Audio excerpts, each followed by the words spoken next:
In 1472, a shipment of books arrived in Moscow containing texts the entire Western world believed were ash. You were never told they existed.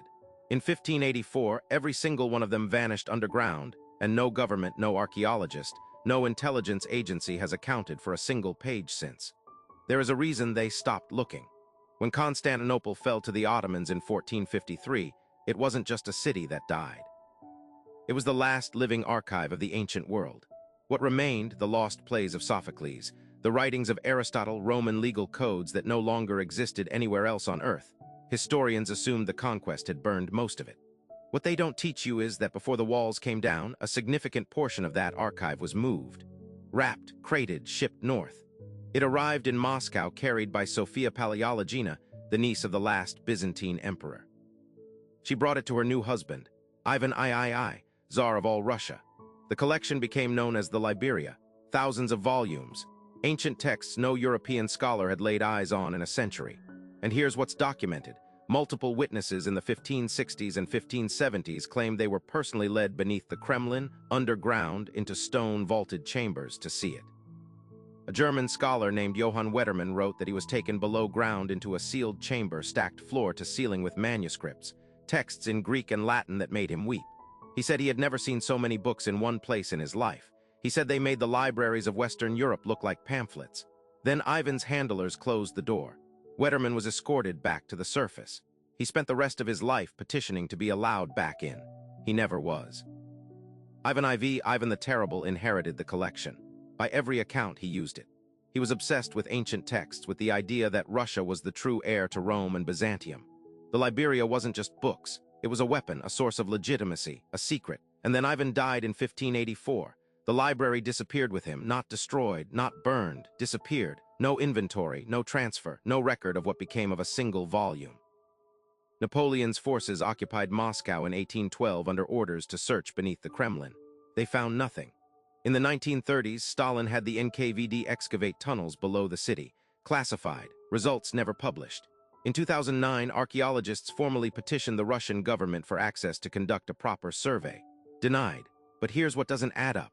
If the library was destroyed by fire, flood, deliberate erasure, there would be a record of the loss.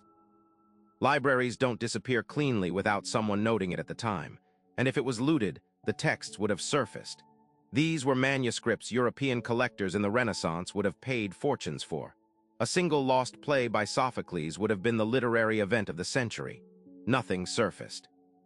Not one page, not one copy, not a single reference to a text sold or stolen from a Russian archive. The silence isn't the silence of destruction. It's the silence of concealment. Someone has always known where this library is. Think about what these texts represent. Not copies of copies, originals. Manuscripts that, if authenticated, would rewrite what we know about Greek philosophy, Roman law, the actual history of the early church. Some of them would directly contradict things that powerful institutions built their entire legitimacy on. The Catholic Church's version of early Christianity, Rome's version of the law it claimed to inherit. The Russian states claimed to be the rightful heir of Byzantium. Every one of those power structures had reason to want this library controlled. Not destroyed, controlled. Because destruction is permanent, control is flexible. A library that no government can publicly account for is a library the right government can produce when the moment calls for it. That is the thing about buried knowledge. It doesn't stay buried because the people who hid it forgot.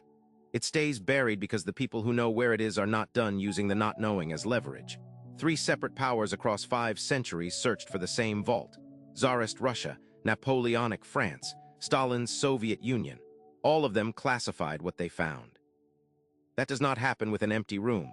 This is bigger than one lost collection.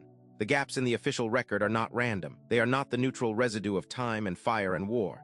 The clean gaps, the total, unnervingly complete silences, those are decisions. Someone decided what you would know. Someone decided what stays underground. And the most dangerous version of suppressed knowledge isn't the kind that was burned. It's the kind that was preserved, deliberately. By people who understood exactly what it threatened and exactly what it was worth to control. The Russian government still restricts all archaeological access beneath the Kremlin. No stated reason. The last formal petition was denied in 2023. If the Liberia was truly lost, truly gone, what exactly is there left to protect? The answer is either nothing or everything, and someone in Moscow already knows which.